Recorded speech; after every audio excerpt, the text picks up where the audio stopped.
आज आपण पुदिन्याची चटणी बनवणार आहे। 1 वाटी पुदिना घेतलेला आहे, कोथिंबीर, हिरवी मिरची आणि लसणाच्या पाकळ्या।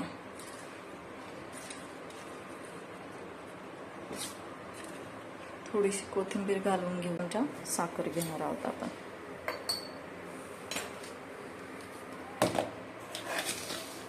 थोडीशी चवीनुसार साखर म्हणजे पुदिन्याच्या चटणीला कलर पण छान येऊन जातो। थोडंसं खोबरं घालूया आपण चवीपुरतं, ते तुम्ही स्किप पण करू शकतात।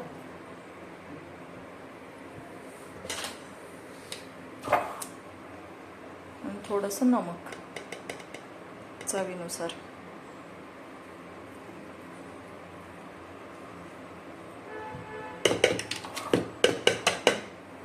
थोडासा जिरा घेऊया, थोडासा जिरा। तुम्ही बघू शकता कलर किती छान आलेला आहे। आता आपण एक बाउलमध्ये काढून घेऊया। 1 प्लेट वाटीमध्ये एवढी चटणी झालेली आहे। मी स्टोरेज करण्यासाठीच बनवली होती, की पोटाला पण चांगली असते आणि आरोग्यदायी असते।